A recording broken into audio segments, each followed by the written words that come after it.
안녕하세요. 즐거운 한가입니다. 저는 결혼 7년 차의 며느리예요. 나이는 40대 있고 5살짜리 아들을 키우고 있고요. 40 넘은 큰아들도 하나 있는데 사연 글 안에서 예의상 남편이라고 불러볼게요.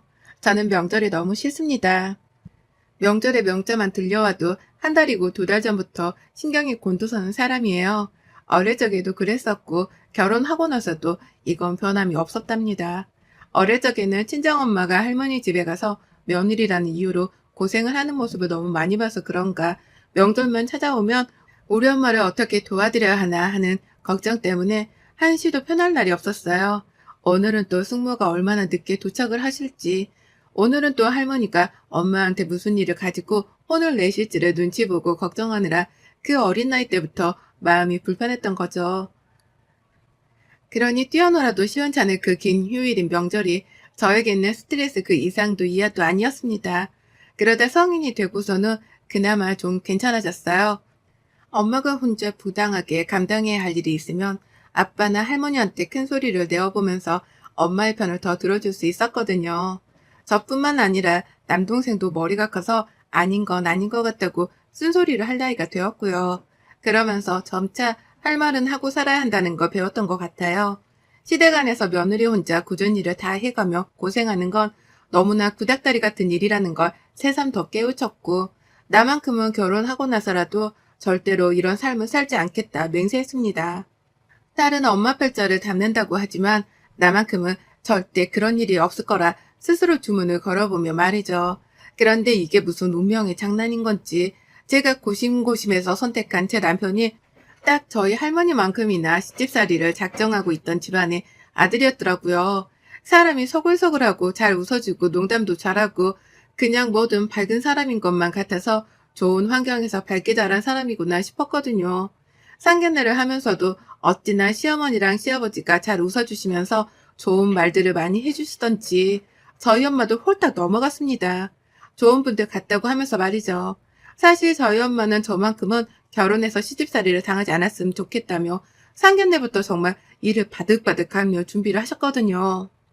시집살이를 할 만한 위인인지 아닌지를 판가름을 해보겠다며 혼자 인터넷으로 요즘 시어머니들은 어떤지에 대해 검색도 많이 하고 공부도 많이 하곤 상견례에 참석을 하셨습니다. 하지만 그랬던 엄마조차 좋은 분들인 것 같다고 말씀을 하니 저도 그런가 보다 싶었죠. 정말 우리 남편의 부모님은 좋은 사람들인가 보다 하고 말입니다. 하지만 반전 있는 집안에서 언제나 그렇듯 이 집구석도 그랬어요. 결혼식을 올리고 혼인도장 찍었을 때에도 괜찮았던 것 같은데 시댁에만 모인다 하면 그 난리부르스를 떨었답니다. 어찌나 모임을 좋아하고 식구들은 또 많던지요. 모였다 하면 이러다 시댁 방구석이 지하로 꺼지지는 않을까 싶어 노심초사해야 할 지경이었죠. 시어머니는 저희 집이랑 친정이 가까이 산다는 이유만으로 너는 사돈 얼굴도 찾아보고 살 건데 왜 나는 보러 안 오냐? 라며 집으로 불러내곤 하셨습니다. 아무리 친정이 시댁보다 더 가까이 산다고는 하더라도 차를 타면 거리가 적어도 30분이었고요. 직장을 다니면서 아이 키우는 집에서는 그 30분조차도 쉽사리 왔다 갔다 하며 왕래할 수 있는 거리는 아니었어요. 저도 일이 있어야 친정 부모님을 뵈러 친정에 가는 편이었고 시댁보다 딱히 더 자주 보고 산다고 할 일이 없었습니다. 하지만 어머님은 이미 가까이 살고 있다는 걸 이유를 대며 시댁은 더 머니까 며느리가 더 먼저 찾아와서 챙겨보고 살아야 한다는 주의가 머릿속에 깔려 있었습니다. 그런 생각으로 며느리를 대하니 저는 어머님의 부름을 정말 자주 들어야 했고요. 조금이라도 일이 바빠 시댁을 가지 못하겠다고 말씀을 드리면 처음엔 괜찮다고 하셨으나 점점 시간이 지날수록 삐지는 정도가 심해져선 넌 니네 친정엄마나 보고 살아라. 나 정말 섭섭해서 너랑은 이렇게 못 산다. 라는 극단적인 반응을 보이기까지 하셨어요. 어찌나 제가 죄인인 것만 같게 말씀을 하시던지 모르는 사람이 지나가다 보기라도 하면 제가 큰 잘못을 저질러서 시어머니가 이리 화를 내는 줄 알았을 겁니다. 어머님께 혼나는 저까지도 이게 내 잘못인 건가 하는 의구심이 들기 시작했으니 오죽 연기를 잘하셨는지는 예상들 하시겠죠? 그렇다 보니 저는 살아도 사는 게 아니었어요. 안 가면 안 본다고 난리, 가면 또 왔다고 들듯 복가되느라 난리. 며느리를 한시도 가만두려 하질 않는 어머님이셔서 부담스럽고 힘겨웠습니다. 그런데 또 그렇게 어머님한테 불려가 보면 시댁 안에는 사람들이 바글바글 했어요. 다 한 동네에 모여 사는 친인척들이었는지라 사람들 하나 부르면 그 옆에 사는 사람을 또 부르고 그렇게 두세 명 모이면 또 어느새 열댓 명이 모여있는 일도 다반사였습니다. 그리고 그 중에서 며느리는 저 하나였어요. 형님이 계시긴 하셨으나 아주버님 따라 지방에 내려가셔서 자주 볼 일이 명절 말고는 없었고요. 그마저도 코로나 직전에 아주버님 따라 해외로 나가시면서 최근 몇 년은 쭉 못 뵙고 지냈습니다. 그렇다 보니 저 혼자 며느리였는데 어머님이 절 무슨 한유 부리듯이 대하더라고요. 처음엔 당신도 바쁘니 저보고 일을 좀 거들어 달라며 설거지를 부탁하셨어요. 당연히 어머님이 음식을 나르고 하느라 바쁘신 게 제 눈에도 보였기에 저는 아무렇지 않게 설거지를 했습니다. 시집살이를 당하는 게 싫긴 하지만 그렇다고 어른이 일하는데 제가 마냥 가만히 손 놓고 있을 순 없었으니까요. 그런데 그게 시작이었어요. 그렇게 자주 불러내 일이 바쁘다며 저에게 거들라 하더니만 언젠가부턴 시댁안에 손님이 없어도 그렇고 시어머니가 아무것도 하지 않고 계시는데도 그렇고 꼭 저를 부르시더라고요. 설거지를 해달라고 말이죠. 며느리가 차려준 밥상 좀 먹어보자고 해서 차려들었더니 그걸 다 먹고는 아무렇지 않게 자리에서 일어나는 거예요. 한마음 한뜻으로 시부모님이 부엌을 나가버리셨던 거죠. 그걸 남편은 눈치도 없이 따라 나간 적이 몇 번 있었고요. 이게 내 일이 아님에도 왜 다들 당연하다는 듯이 설거지를 나한테 시키려는 건가 싶었습니다. 그래서 한 번은 얘 돌보는 걸 핑계삼아 저도 똑같이 부엌을 나와본 적이 있었어요. 설거지가 한가득이었음에도 가만히 내버려둔 채 말이죠. 그러자 그날 아주 시어머니가 노발대발 난리도 아니셨네요. 제가 밖으로 나오는 순간부터 눈치를 살살 주더니 설거지가 저렇게 쌓여있는데 라면서 당장이라도 가서 씻으라고 눈치 주는 말을 몇 번이고 하는 겁니다. 일부러 무시했더니 결국 안 되겠다며 스스로 일어섰다가 부엌에 가서 설거지를 하는가 싶었더니 또 폭발하듯이 화를 내셨어요. 내가 이걸 왜 해? 라고 하면서 결국 고무장갑을 벗어던지고는 안방으로 들어가더라고요. 그 바람에 남편은 시어머니 화를 달래드린다고 안방으로 쪼르르 저는 밖에서 눈치를 봤다. 결국 제 손으로 설거지를 하고서야 시어머니 화를 풀어드릴 수 있었답니다. 나이만 드셨지 생각하는 거 하며 말씀하시는 거 하며 모든 게 다 철 안 든 어린애 같았어요. 그러니 전 더욱 경계해야 할 수밖에 없었죠.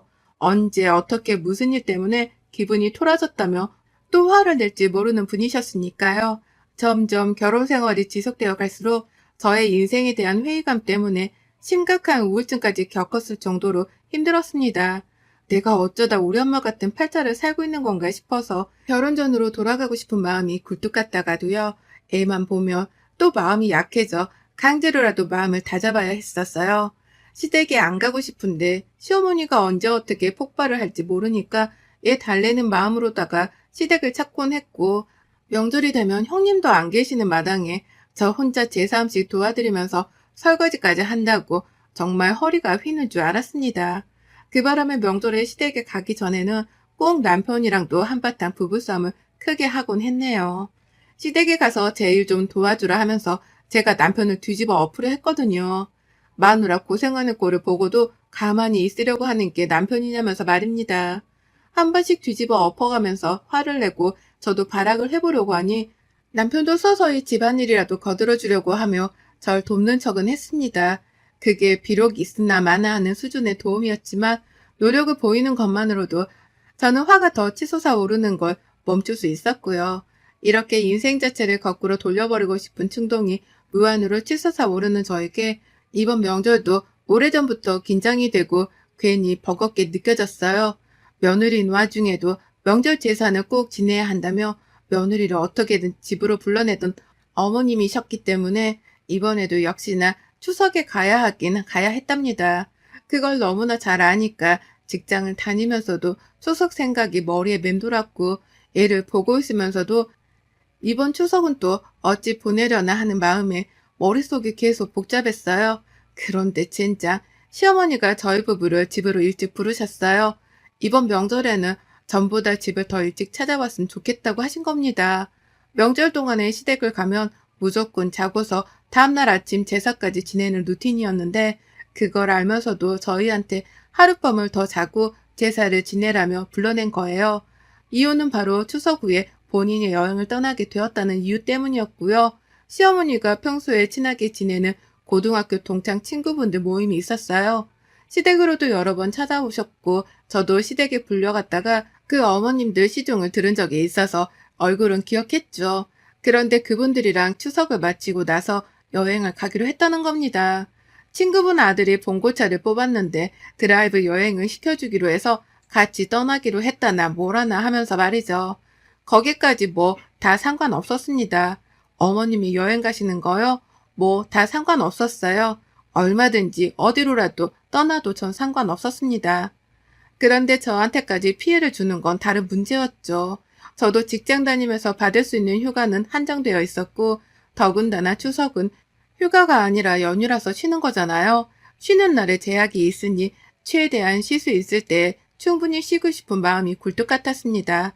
그런데 그런 저의 사정을 뻔히 아시면서 시댁으로 하루를 더 일찍 찾아와 자고 가라 하다니요. 말도 안 된다며 남편 앞에서 고개를 절레절레 거렸죠. 그러자 남편도 새삼 늦잠 자고 아무것도 하고 싶지를 않았던지 그건 안 되겠지?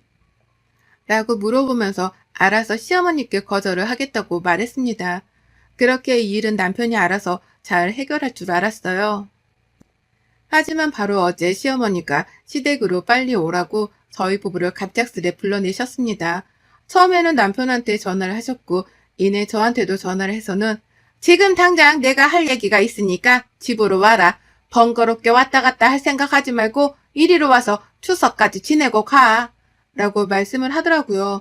목소리는 차분했지만 한마디라도 말대꾸를 하면 소리를 지를 거란 마냥 중간중간 거친 콧소리도 들렸습니다. 할 얘기가 있으면 전화로 해도 될 텐데 그건 또 싫은 건지 지금 빨리 집으로 오라니까 라는 말을 쉬도 없이 하셨고요. 그도 모자라 이왕 온 김에 추석 때까지 쭉 있다가 가라는 말씀도 잊지 않고 꺼내셨어요. 그제서야 저는 눈치를 챘죠. 남편이 알아서 딱 잘라 거절을 하기로 해놓고 알아서 딱 자르지를 못했다는 걸 말입니다. 그러니 제 남편이 호구라는 걸 아는 시어머니는 저한테 도로 연락을 해서는 집에 하루를 더 일찍 오라 잔소리를 퍼붓는 것이었겠죠. 그걸 생각하니 이미 화가 막 나는데 남편은 어쩌냐며 쩔쩔매며 저한테 전화를 해오고 첩첩산중이었습니다. 그러다 결국은 제가 어머님께 따끔하게 말씀을 드려야겠다 싶었죠. 귀한 휴일을 꼭 이런 식으로 기분이 나쁘게 시작을 해야겠냐고 제 속마음을 다 보일 참이었습니다. 말씀을 드려도 제 마음을 알아주지 못한다면 저도 더는 저 혼자 노력하고 고생하며 살 이유가 없다 싶었고요. 그래서 남편한테는 시댁에 일찍 가자고 말을 했어요. 억울한 마음이 굴뚝 같았으나 일단은 급한 불부터 꺼보자며 남편에게 말을 전했고요. 남편은 제가 순순히 시어머니의 말에 복종이라도 하는 건 줄 알았던지 잘 생각했어 라고 팔자 좋은 소리나 했네요. 그런 남편에겐 끝까지 제 속마음을 들키지도 않은 채 저희 부부는 그렇게 아이를 데리고 시댁으로 하루를 더 일찍 찾아갔습니다. 아침부터 눈을 떴는데 짜증이 확 났어요. 그래도 최대한 화를 가라앉혀 가면서 애 옷도 입혔고요. 옆에서 남편이 눈치도 없게 몇 박을 지낼 목적으로 옷가지랑 속옷까지 바리바리 가방 안에 챙기고 있더라고요. 근데 그냥 내버려 뒀습니다. 지네 집에 가는 건데 지금쯤 얼마나 속으로 신나할까 싶어서 지금이라도 잠시 즐기라며 내버려 두곤 말없이 차에 올라탔어요.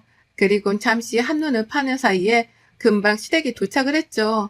시어머니는 눈치 없는 척을 하려는지 벌써 왔냐? 라고 하면서 약을 올리더라고요. 자기가 일찍 좀 오라고 해놓고는 말입니다.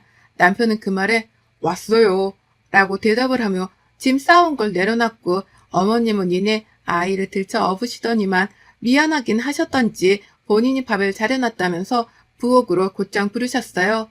정말 가보니 별로 대단한 건 없었지만 집안에 있었던 반찬이란 반찬은 새 그릇마다 다 꺼내서는 식탁 위에 올려놓더라고요.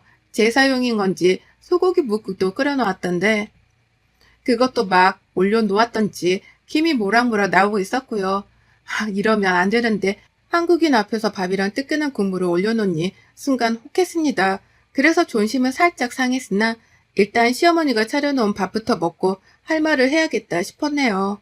그리고는 그렇게 밥을 말끔히 다 먹었는데 잠시 잊고 있었습니다. 이 집에서 설거지는 무조건 며느리가 해야 하는 일이라는 걸 말이죠.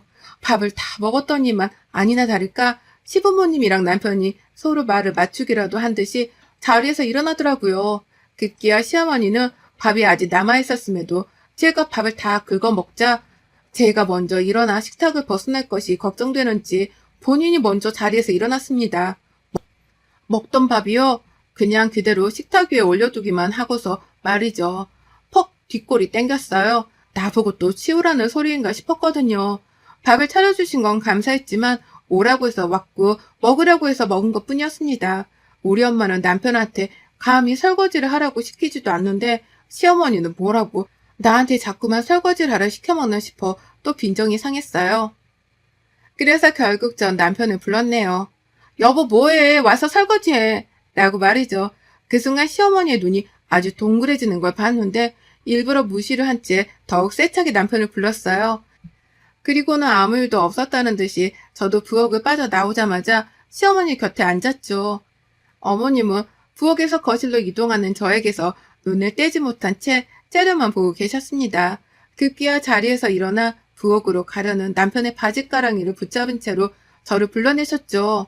너 지금 누구한테 설거지를 하라 말아야? 시부모가 여기서 이렇게 똑바로 쳐다보고 있는데도? 라고 하면서요. 자기 귀한 아들한테 설거지를 시킨 것이 못마땅했던지 저한테 위선적으로 혼을 내시는데 정말 웃겨서 한숨이 절로 나왔습니다. 저한테 잘도 시킨 설거지를 자기 아들한테는 시키지 말라니 이게 무슨 어이없는 경우냐 말이죠. 그래서 저도 어머님께 여쭸어요. 그럼 저 많은 설거지를 저한테 하라는 말씀이세요? 그래서 이렇게 모두 다 미리 짠 것처럼 밥을 다 먹지도 않았는데 거실로 나온 거예요? 저 설거지 시키려고요? 라고요. 어머님은 아주 살짝 당황하신 채로 그걸 숨기려는 듯이 더 큰 목소리를 질러내셨습니다. 내가 뭘 시켜 먹어? 원래 마지막으로 먹은 사람이 설거지를 치우는 거야. 난 원래 다 안 먹으려고 했었고. 라고 하면서 이젠 하다하다 마지막으로 먹은 사람이 설거지를 하는 거라는 개소리로 저를 혼내키려 하시더라고요.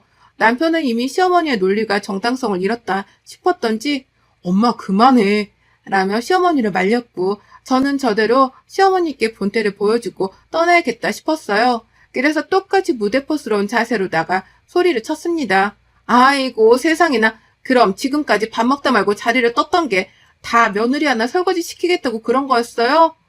이야 진짜 이 정도로 각박하신 분인 줄은 몰랐네. 어디 무서워서 이 집안 며느리 하겠어요? 밥 하나 얻어먹는 것도 설거지할 각오로 먹어야 하는 판인데 누가 좋다고 여길 또 오겠냐고요. 라고요. 그리고는 안 되겠다며 제 핸드백을 챙겼죠. 애초부터 이 집 구석에서 하루를 더 잘 생각으로 찾아오진 않았었기에 챙겨갈 짐이 없었지만 핸드백만큼은 일부러 챙겨둔 채 집을 당장이라도 나가겠다는 신용부터 보였습니다. 그러자 시어머니 정말로 제사고 뭐고 추석을 코앞에 두고 친정으로 가버리려고 하는 건가 싶었던지 어디가 가방 내려놔 라고 하면서 손짓을 보내셨어요. 얼른 잽싸게 가방부터 내려놓고 차근히 얘기를 해보자면서 급기야 화가 난 맹수를 달래듯이 차분하게 말을 뱉어내기까지 하셨고요. 하지만 때는 이미 늦어도 단단히 늦었답니다. 화가 난 맹수한테는 먹이를 주지 않는 이상 그 화를 풀 수 없다는 걸 보여드리려고 소리쳤어요. 친정 갑니다. 명절에 볼 일 없을 거예요. 정 보고 싶으면 앞으로 설거지는 어머님이 스스로 하시겠다는 각서라도 써주시던가요. 라고요. 그리고는 이 말만 떡하니 뱉어놓은 채 시댁을 뛰쳐나가버렸어요.